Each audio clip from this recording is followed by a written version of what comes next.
Setelah membaca berita mengenai struktur hormon testosteron, mari belajar lebih lagi mengenai keterkaitan struktur dan fungsi kelenjar endokrin dan peran hormon dalam reproduksi.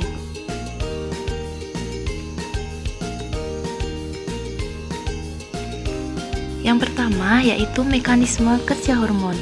Menurut kalian, mengapa dalam satu spesies, jantan dan betina terlihat berbeda satu sama lain? Misalnya, perbedaan pada manusia, penampakan fisik laki-laki lebih tinggi dari perempuan, atau perempuan mengalami menstruasi sedangkan laki-laki tidak.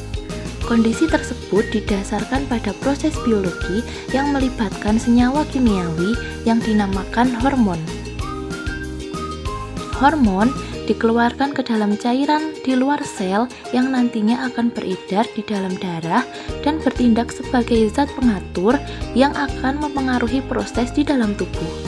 Contohnya adalah ketika kalian stres, dehidrasi, atau memiliki kadar gula darah yang rendah, hormon akan melakukan respon fisiologis untuk menyeimbangkannya di dalam tubuh.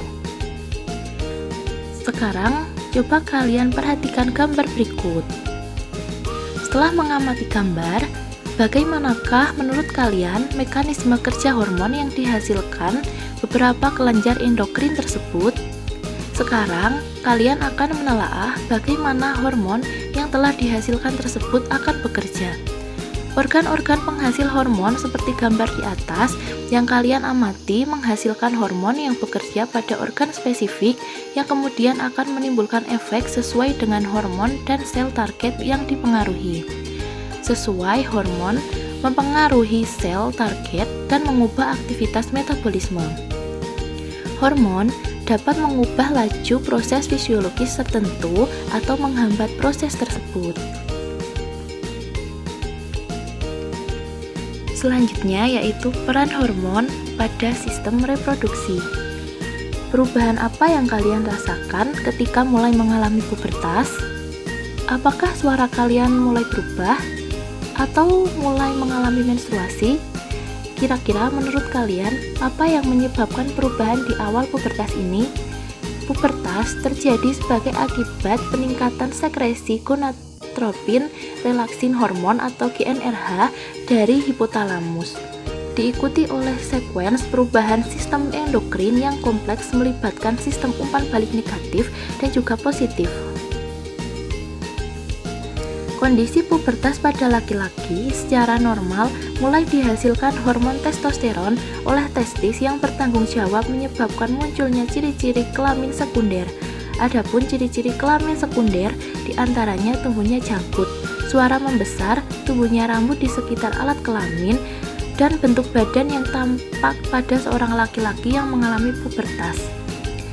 Selanjutnya yaitu kondisi pubertas pada perempuan, terlihat munculnya ciri-ciri kelamin sekunder yang dipengaruhi oleh hormon estrogen dan juga progesteron di ovarium.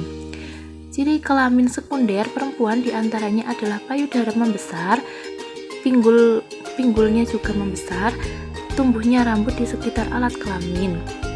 Selain itu, kedua hormon tersebut berperan dalam proses menstruasi pada saat perempuan mencapai masa pubertas.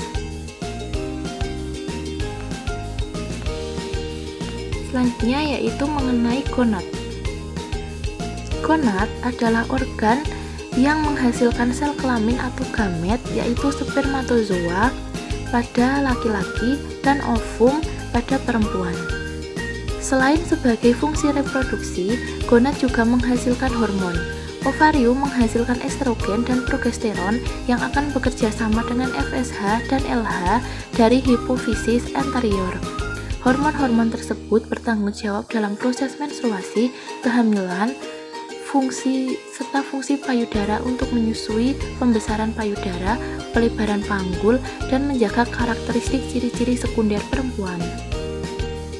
Sistem reproduksi pada laki-laki, terbentuknya hormon testosteron biasanya dimulai ketika mulai akil balik antara 9 sampai dengan 12 tahun. Pada usia ini, testis sudah mulai memproduksi hormon testosteron yang mempengaruhi permekaan sel kelamin dan mempengaruhi timbulnya sifat-sifat kelamin sekunder, misalnya tubuhnya rambut kelamin, suara semakin membesar, terbentuknya jakun dan bahu yang melebar.